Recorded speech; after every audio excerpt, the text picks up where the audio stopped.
નમસ્કાર વાલા વિદ્યાર્થી મિત્રો, સ્વાગત છે તમારું। આજે વાત કરીશું ધોરણ 9માં ગુજરાતી વિષયનું આપણે પાઠ નંબર 1 છે સાંજ સમય સાંભળ્યો, જેના પાઠનું આપણે સ્વાધ્યાયનું સરળ સમજૂતી સાથે સોલ્યુશન આ વિડીયોમાં કરવા જઈ રહ્યા છીએ। તો ચાલો વિદ્યાર્થી મિત્રો વિડીયોની શરૂઆત કરીએ। તેના પહેલાં ખાસ ચેનલમાં નવા છો તો ચેનલને અવશ્ય સબસ્ક્રાઈબ કરી વિડીયોને લાઇક અને શેર કરવાનું પણ ન ભૂલતા।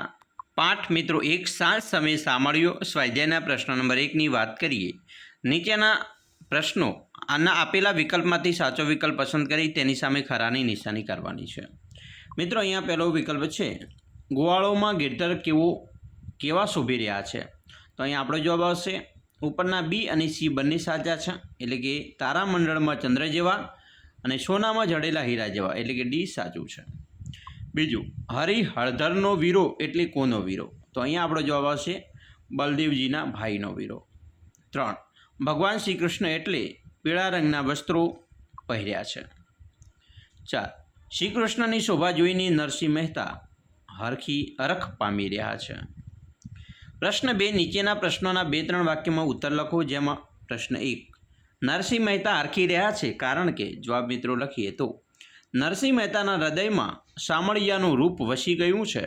શ્રી કૃષ્ણએ એમની વહાલથી આલિંગન આપ્યું અને તેઓ તનમનથી શ્રી કૃષ્ણના મુખ પર વારી ગયા। તેમનું રૂપ અતિ કલ્યાણકારી છે, તેથી નરસિંહ મહેતા વહાલાજીની શોભાને સતત નિરખીને હરખાય છે।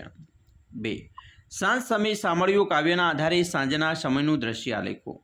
જવાબ, સાંજના સમયે શ્રી કૃષ્ણ વૃંદાવનથી આવી રહ્યા છે, તેમની આગળ ગાયોનું ધણ અને પાછળ સાંજના એટલે કે ગોવાળોનું વૃંદ છે। શ્રી કૃષ્ણએ મસ્તક પર મોર મુગટ ધારણ કર્યો છે અને કાનમાં કુંડળ ઝૂલે છે।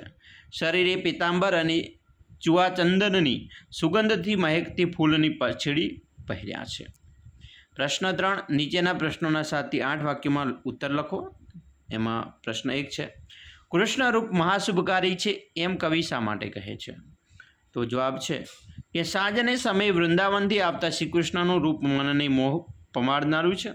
શ્રી કૃષ્ણએ મસ્તક પર મોર મુગટ ધારણ કર્યો છે, એમના કાનમાં કુંડળ ઝૂલે છે, શરીરે પીતાંબર અને ચુઆચંદનની સુગંધથી મહેકતી ફૂલની પછડી પહેર્યા છે।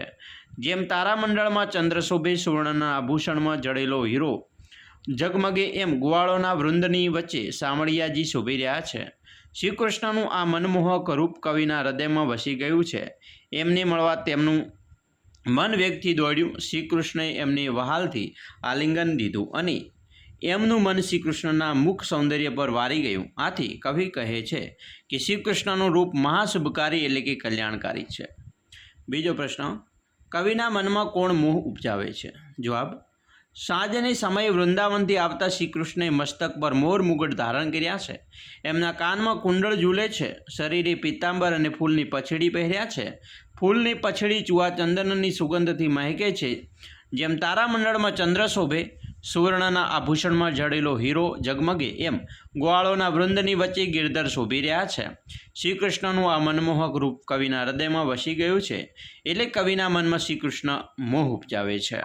તો આવી રીતે વિદ્યાર્થી મિત્રો તમે પણ તમારું જે સ્વાધ્યાયનું સોલ્યુશન છે તે કરી શકો છો।